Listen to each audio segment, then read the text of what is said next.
स्वागत है आपका बुद्धा साइंस एकेडमी में। आज हम लोग देखने वाले हैं अनुप्रयोग संख्या तीसरे को। हम लोग दो अनुप्रयोग पहले पढ़ चुके थे।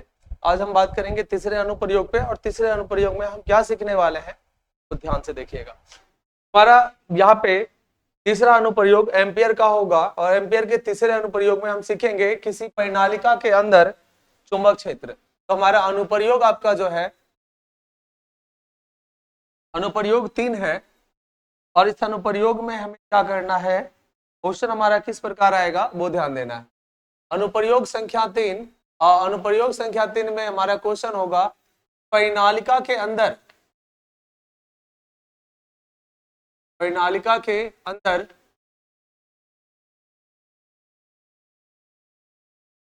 क्षेत्र।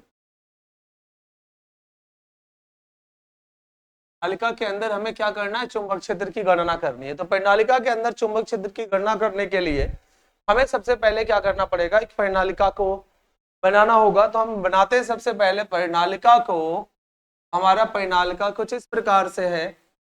मान लेते हैं कि ये जो प्रणालिका है ए अनुप्रस्थ काट वाला है, अर्थात इसका जो अनुप्रस्थ काट का क्षेत्र ए है, अर्थात अगर इधर ए है तो इधर वाला भाग भी ए होगा। और ये प्रणालिका का एक्सिस, प्रणालिका का क्या है, एक्सिस, अक्ष जिसको बोलेंगे। अब वही प्रणालिका एक्चुअल में होती किस चीज की, आप 10th क्लास में पढ़े होंगे। प्रणालिका जो होती है एक नर्म लोहे का क्रोड होता है। फिलहाल ये खोखला होता है। कैसा होता है, इसके अंदर के भाग में खोल होते हैं, और ये नर्म लोहे का होता है। और इसके ऊपर हम क्या करते हैं, तार को लपेटते हैं। इसके ऊपर क्या करते हैं, तार को लपेटते हैं। तार को हम लपटेंगे तो प्रणालिका अगर आपका ऐसे है तो हम तार को अंदर से इस प्रकार से लपटेंगे, अर्थात इस प्रकार से। जब मैं तार को इस प्रकार लपटूं तो मुझे तार अंदर से डालनी होगी, और अंदर से डालने के पश्चात हमारा तार ऊपर से आएगा ऐसे, फिर ये तार यहाँ से निकलेगा, फिर ऊपर से आएगा ऐसे, फिर तार अंदर से निकलेगी, और फिर तार आएगा अपना ऐसे, फिर तार अंदर से निकलेगी, फिर तार अपना ऐसे आएगा। और इसी प्रकार से पूरी कुंडली हम बना देंगे, तार को लपेट लपेट कर प्रणालिका के जस्ट ऊपर। और एक आखिरी तार जो बचेगा अपना, तो आखिरी तार को हम प्रणालिका के ऊपर से ही ले आएंगे, क्योंकि एक तार अंदर से जाएगी और एक तार बाहर से आएगी। ठीक है। अब यहां से हमें क्या करना है, एक्चुअल में इसमें घटना क्या होती है, जब इसके अंदर हम लोग धारा को प्रवाहित करते हैं, इसके अंदर क्या करते हैं, यहां से हम धारा को प्रवाहित करते हैं। जैसे ही आई धारा इसके अंदर हम इन करते हैं, तो आई धारा यू तार में घूमते घूमते घूमते घूमते ये आई धारा यहां से निकल जाती है, और जब निकल जाती है तो चुंबक क्षेत्र उत्पन्न होता है इसके अंदर। अगर बोला जाए कि सर बाहर में भी चुंबक क्षेत्र उत्पन्न होगा, तो जी हाँ, चुंबक क्षेत्र उत्पन्न होता है, लेकिन बहुत ज्यादा दुर्लभ होता है, यानी कि दुर्बल होता है। और ये जो होता है चुंबक क्षेत्र बाहर में बहुत ही कम मात्रा में, यानी अल्प होता है। तो उस कंडीशन में हम इसके बाहर के चुंबक क्षेत्र का जो मान हम लेते हैं वो बिल्कुल 0 के, शून्य के बराबर लेते हैं। किसके बराबर, अर्थात जो भी हमें चुंबक क्षेत्र देखने को मिलेगा जस्ट इसके अंदर देखने को मिलेगा। अगर मैं बात करूं कि प्रणालिका के अंदर चुंबक क्षेत्र की दिशा किधर होगी, तो हम आराम से कर सकते हैं। आप क्या करो, इस चारों उंगली का उपयोग करो, चारों उंगली को आप इस तरह से धारा की दिशा में रोटेट करवाओ कि धारा किधर जा रही है। तो अगर प्रणालिका ऐसे है तो तार अपना कहां से, अंदर से गया है, तार अपना अंदर से गया है। तो आप इस तरह से धारा हमारी गई है, अंदर से इस तरह से मुड़ रही है। अब जैसे इस तरह मोड़ोगे और अंगूठा खोलोगे तो अंगूठा आपको बताएगी कि चुंबक क्षेत्र की दिशा प्रणालिका के अंदर किधर है। तो हमने क्या किया, प्रणालिका के अंदर इस तरह से उंगली डाला और अंगूठा जैसे खोला, तो चुंबक क्षेत्र की दिशा हमें इस प्रकार दिखेगी कि चुंबक क्षेत्र की दिशा इसके अंदर किधर होगी, इस और इस तरह से हमें क्या दिखेगी, चुंबक क्षेत्र की दिशा। कि प्रणालिका के अंदर जो चुंबक क्षेत्र हमें दिखेगा वेक्टर भी, वो इस तरह से दिखे। हमें क्या करना है, ये इसी चुंबक क्षेत्र की मान की गणना करनी है। तो इस चुंबक क्षेत्र के मान की गणना करने के लिए हमें सबसे पहले क्या करना पड़ेगा, इसका एक नॉर्मल साधारण सा उपयोग करना पड़ेगा। तो सपोज करिए कि हम इस तरह के चुंबक क्षेत्र के मान की गणना करने के लिए हम कर क्या क्या सकते हैं। तो उसके लिए सबसे पहले आप क्या करो, जो धारा हमसे दूर जा रही है, आपको याद होगा चुंबक वाले कॉन्सेप्ट कि जो चुंबक हमारी ओर आती है या हमसे दूर जाती है तो उसके लिए हम क्रॉस से डिनोट करते हैं, और जो हमारी ओर आती है हम उस चुंबक क्षेत्र की दिशा को क्या चीज से, डॉट के द्वारा दिखाते हैं। तो आज हम क्या करेंगे, जो धारा हमसे दूर जा रही है, जो अंदर की ओर जा रही है, हमसे दूर जा रही है, उसको हम क्रॉस के द्वारा दिखाएंगे, और जो धारा ऊपर से आ रही है, यहाँ से धारा क्या कर रही है, ऊपर की ओर आ रही है, यानी धारा आती हुई दिख रही है हमें। हाँ, धारा कैसे दिख रही है, आती हुई, तो उस धारा को हम डॉट के द्वारा दिखाएंगे, यानी जो धारा हमारी ओर आ रही है उसको डॉट में दिखाएंगे, और जो हमसे दूर जा रही है उसको क्रॉस में दिखाएंगे। तो करते हैं काम कि किस प्रकार से हम यहाँ पे ये क्रिया को अंजाम दे सकते हैं। तो सबसे पहले क्या करते हैं, सबसे पहले हम उन धाराओं को लेते हैं जो हमसे दूर जा रही है। तो हमसे दूर जो धारा जा रही है इस पर थोड़ा फोकस करना है आपको, क्योंकि फोकस करोगे तब ये चीजें आपको समझ में आएंगी। और ये बहुत ही हल्का चीज है, अगर आपको लगता है कि हल्का नहीं है तो गलत है। पर कर रहा हूं, क्वेश्चन थोड़ा आप लिख लीजिएगा। आते हैं, बात करते हैं यहाँ पे। जब मैं इसका देखूं तो मैं एक काम कर सकता हूं, एक शेप ले सकता हूं इस प्रकार से। एक काम करता हूं, सबसे पहले चुंबक क्षेत्र की गणना कर लेता हूं, बना लेता हूं कि हमारा जो लाइन है, ये लाइन कुछ इस प्रकार से है। इसमें जो बहने वाली हमारी जो धारा है, सबसे पहले कौन जा रही है, दूर जा रही है। तो दूर जाने वाली धारा को हम क्या चीज में दिखाएंगे, क्रॉस से। किससे दिखाएंगे भाई, क्रॉस से। तो क्रॉस से आप क्या करो, इसे पहले दिखा दो, दूर जा रही है, दूर जा रही है, दूर जा रही है, दूर जा रही है, दूर जा रही है। ये धारा हमेशा अंदर दिखा रही है, धारा हमेशा क्या की है, अंदर घुसी। तो हम अंदर जाने वाली धारा को क्या चीज से दिखा दिए, क्रॉस से। तो धारा अंदर गई है। अब दूसरी स्थिति में हम क्या करेंगे, एक डायग्राम और बनाएंगे, एक डायग्राम का और निर्माण करेंगे। में हम यह दिखाएंगे कि धारा हमारी और आ रही है। तो जो धारा हमारी और आएगी उसके लिए हम क्या करेंगे, डॉट का प्रयोग करेंगे, जैसा कि हमने आपको बताया। तो इसके लिए हम क्या करेंगे, यहाँ पे डॉट के लिए डॉट का उपयोग करेंगे। और ये धारा ऊपर आ रही है, ये धारा ऊपर आ रही है, तो ऊपर आने वाली यानी कि हमारी और आने वाली धारा को हम क्या चीज से, डॉट के द्वारा रिप्रेजेंट करेंगे। तरह से पहले चुंबक क्षेत्र के लिए क्या करते थे और अब हम क्या करेंगे, डॉट के लिए करेंगे। बोलिए, यहां तक बात तो उम्मीद करता हूं क्लियर होगा। अब दूसरी स्थिति में जब हमने चुंबक क्षेत्र के मान को निकाला इसकी परिनालिका के अंदर, तो परिनालिका के अंदर हमें क्या देखने को मिला कि चुंबक क्षेत्र की दिशा इस ओर है। तो चुंबक क्षेत्र की दिशा को दिखाने के लिए हम क्या करते हैं, इस प्रकार से एक लाइन ड्रॉ करते हैं। चुंबक क्षेत्र की दिशा हमेशा ऐसे गई है, बिल्कुल इस प्रकार से।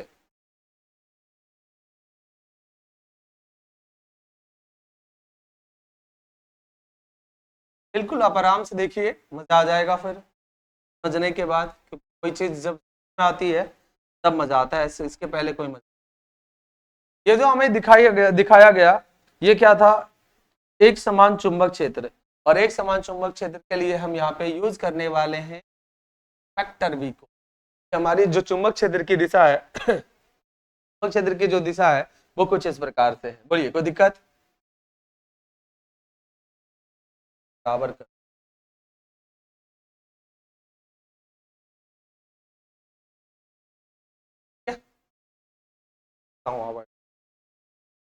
तो हमारे जो चुंबक क्षेत्र की जो दिशाएं हैं वो उस प्रकार है। हमें क्या करना है, परिनालिका के अक्ष पर, यानी कि ये जो अक्ष दिख रहा है इस अक्ष पर हमें चुंबक क्षेत्र की मान की क्या करनी, गणना। यानी इसके अंदर अगर मैं मान लूं कि इसके अक्ष पर, इसके अक्ष यानी अंदर में यहाँ पे कोई बिंदु P होता, इसके अंदर, बाहर से तो दिखता नहीं, तो मैंने इसी भाग को दिखाने के लिए इसका सहारा लिया, इस पिक्चर का सहारा लिया। और मैं मान लेता हूं कि जो इसका अक्ष है, इसका जो अक्ष है कुछ इस प्रकार से होगा। तो मैं एक अक्ष भी ड्रॉ कर लेता हूं। तो अगर मैं अक्ष की बात करूं तो सपोज ये इसका अक्ष है, ये चीज जो दिख रही है आपको, ये क्या दिख रहा है, अक्ष। तो मैं कह लेता हूं अक्ष। और अक्ष पर स्थित कोई बिंदु को मैं एज्यूम करता हूं कि अक्ष पर स्थित यहां पर इस वाले बिंदु पर कोई बिंदु P है, जहां पे हमें क्या करना है, चुंबक क्षेत्र की मान की गणना करनी है। तो चुंबक क्षेत्र के मान की गणना करने के लिए हमें क्या करना पड़ेगा, एक काल्पनिक एम्पियर लूप बनाना होगा। तो भाई हम सबसे पहले क्या करते हैं, काल्पनिक लूप का निर्माण करते हैं। काल्पनिक लूप का जब आप निर्माण करोगे तो आपको बिंदु P के परित, इस बिंदु P के परित आपको क्या करना है, एक काल्पनिक लूप लेना है। क्या लेना है भाई, बिंदु P के परित एक काल्पनिक लूप मान लेते हैं। काम करते हैं, थोड़ा और बढ़ा लेते हैं।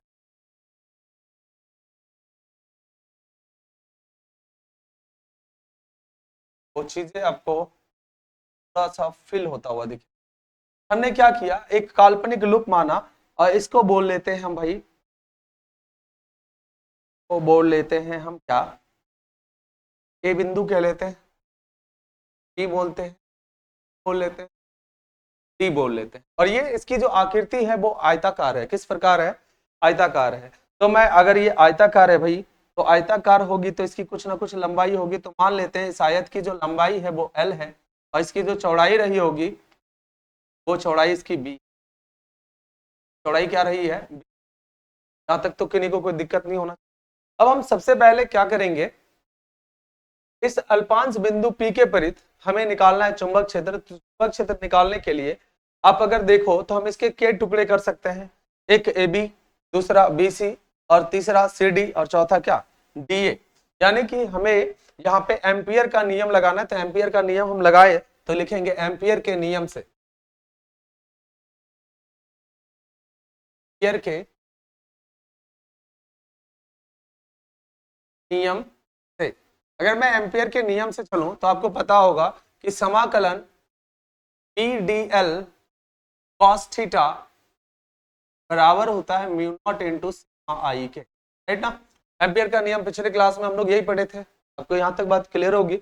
जब यहाँ से हम एम्पियर के परिपथ नियम को हम लगाएंगे तो एम्पियर के परिपथ नियम लगाने के लिए हम एक काम करेंगे, इस जो एम्पियर ये जो लूप हमारा माना गया वो लूप हमारा एम्पियर का परिपथ नियम यानी कि एम्पियर लूप है, एम्पियर लूप। और इस एम्पियर लूप के कारण हमें क्या करना है, बिंदु P पे चुंबक क्षेत्र निकालना है। तो हम इसे क्या करेंगे, एक हिस्सा AB को अलग बांट देंगे, BC को अलग बांटेंगे, CD को अलग बांट देंगे और DA को अलग बांट देंगे। अर्थात अगर अब बिंदु P के परित करना होगा तो आपको समाकलन निकालना होगा A से B, B से C, C से D और D से फिर कहां पे जाना होगा? A तक। अब हम यहां से शुरू करते हैं और मैं इस समाकलन को डिवाइड कर देता हूं, बांट देता हूं। क्या करता हूं भाई? बांट देता हूं। तो किस प्रकार मैं बांट सकता हूं इसे? तो मैं लिखूंगा यहाँ पे इस प्रकार से कि समाकलन PDL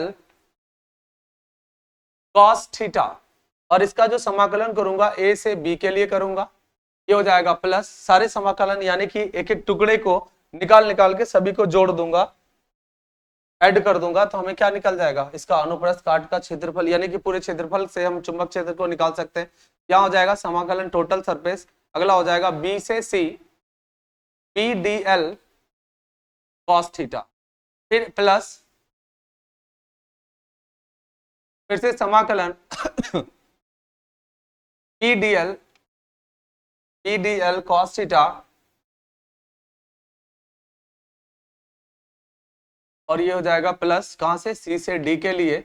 और एक और हो जाएगा समाकलन D से पुनः A, यानी कि हम D से पूरा A के लिए आएंगे, फिर लिखेंगे PDL cos थीटा, और ये बराबर हो जाएगा किसके? म्यू नॉट इंटू सिग्मा आई के। यहाँ पे बात समझ में आ रही होगी कि हमने इसे क्या किया, डिवाइड कर दिया कुछ हिस्सों में और हमने फिर से बराबर कर दिया म्यू नॉट इंटू सिग्मा आई के।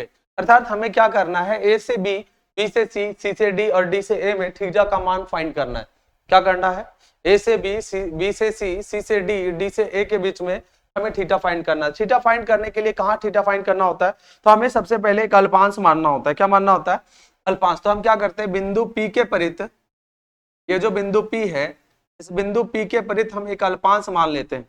इस बिंदु P के परित क्या करते हैं, एक अल्पांश मान लेते हैं। ये अल्पांश जो है आपका, ये जो दिख रहा है अल्पांश, ये अल्पांश हम मान लेते हैं कि इसकी लंबाई जो है वो dl है। अर्थात इसकी अगर कुल लंबाई l है तो इस अल्पांश की लंबाई कितनी होगी? dl। अगर मैं dl के रिस्पेक्ट में और चुंबक क्षेत्र को देखूं तो यहाँ पे AB के मध्य जो कोण बनेगा, अर्थात अल्पांश भी आपका इस प्रकार है और चुंबक क्षेत्र भी इधर ही गया है, तो यहाँ पर जो आपको थीटा मिलेगा वो थीटा का मान क्या मिलेगा? 0 डिग्री। कितना डिग्री?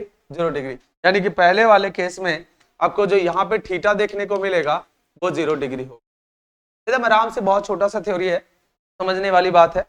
अगर मैं आगे की बात करूं, आप अल्पांश यहां ले लो इस वाले सतह पे, अगर इस अल्पांश को लिया जाए तो ये अल्पांश की लंबाई dl होगी और ये अल्पांश इस बार बिल्कुल खड़ी है और चुंबक क्षेत्र ऐसे है, तो दोनों के मध्य कितना डिग्री का कोण बनेगा? 90 डिग्री। अर्थात यहाँ पर चुंबक क्षेत्र ये तो यहाँ पे जो थीटा मिलेगा वो कितना मिलेगा 90 डिग्री। यानी सेकेंड वाले केस में बी से सी के लिए बी से सी के लिए जो थीटा हमें देखने को मिलेगा वो होगा 90 डिग्री, राइट। तो आ जाओ आगे।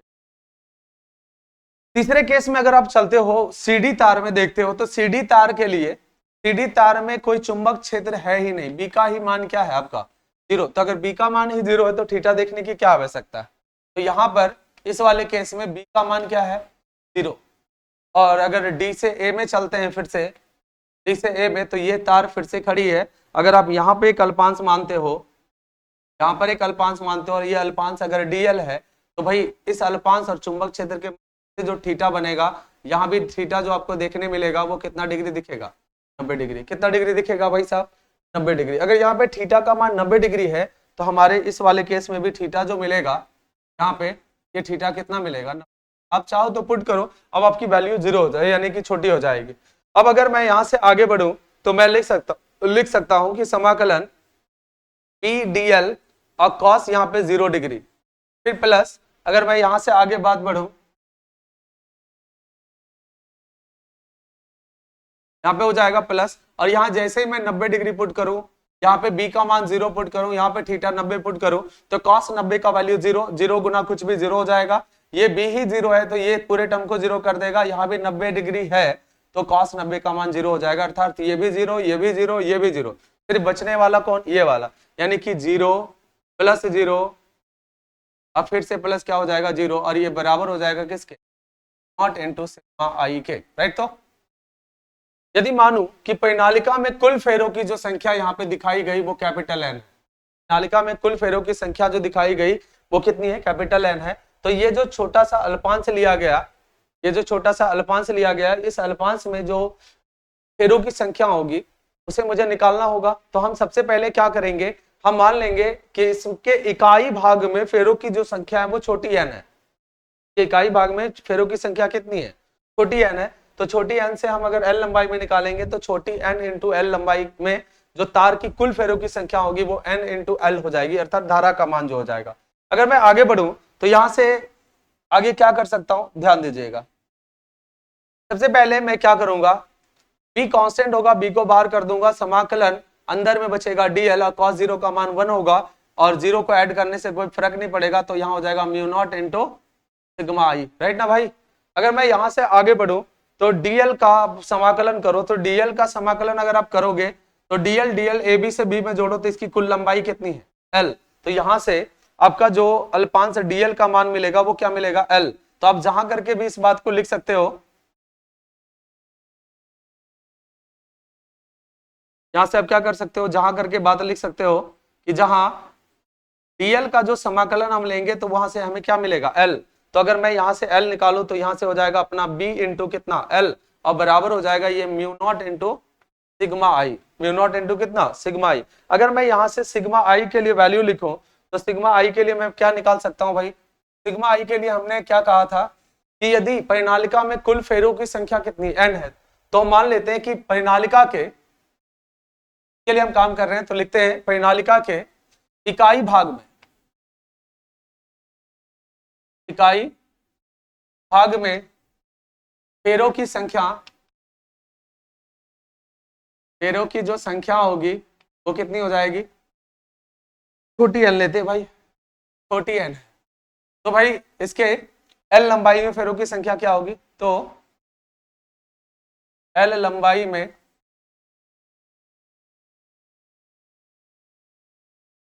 फेरों की संख्या हो जाएगी एन इंटू एल होगा। अगर एक कलम का दाम हमें पता है तो 10 कलम का दाम आराम से निकाल सकते हैं। तो इसमें बहने वाली धारा कितनी हो जाएगी, बहने वाली धारा क्या हो जाएगी, तो बहने वाली धारा हो जाएगी एन इंटू एल इंटू आई, यानी कि एन आई एल। अगर मैं सिग्मा आई के जगह पर मैं लूं एन आई एल, तो मैं रख सकता हूं कि जहां सिग्मा आई का जो मान होगा, जहां सिग्मा आई का जो मान होगा वो सिग्मा आई का मान कितना के बराबर होगा, एन आई, देख लीजिए एक बार, NIL के बराबर होगा। चलते हैं आगे पीछे, यानी कि यहाँ पे लिख सकता हूँ सिग्मा आई के जगह पे क्या, ये हमारा आ जाएगा वैल्यू बी के लिए P इंटू एल बराबर हो जाएगा म्यू नॉट इंटू सिग्मा आई के लिए क्या लिख सकता हूँ, देख लीजिए NIL, ठीक है। अगर आप ध्यान से देखो तो L से L क्या हो जाएगा, कैंसिल हो जाएगा, और आपके जो बचे हुए मान हैं वो परिनालिका के लिए, यानी परिनालिका के अंदर चुंबक क्षेत्र का मान हो जाएगा B बराबर क्या हो जाएगा आपका म्यू नॉट NI, अर्थात ये जो हमारा आएगा वो परिनालिका के अंदर चुंबक क्षेत्र का मान आएगा, और इसे हम क्या कहेंगे, फॉर्मूला कह सकते। कोई दिक्कत? उम्मीद करता हूं कि ये बात आपको समझ में आई होगी। अगर आपको इसका लिखा हुआ नोट्स अगर चाहिए तो आप मेरे टेलीग्राम पे आइए, टेलीग्राम चैनल पे आइए, और टेलीग्राम चैनल पर आपको मिल सकता है। आप टेलीग्राम डाउनलोड करिए और टेलीग्राम पे आप सर्च करिए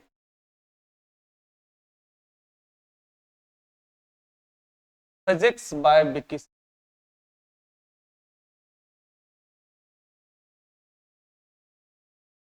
स्पेलिंग गलत नहीं होनी, बिल्कुल सही लिखिए टेलीग्राम पे फिजिक्स बाय विक्की सर, तो आपको मेरा चैनल खुल कर आएगा, उस ज्वाइन हो जाइए, और उस पर पहला चैप्टर, दूसरा चैप्टर, तीसरा चैप्टर और चौथा चैप्टर का नोट्स अपलोड हो चुका है।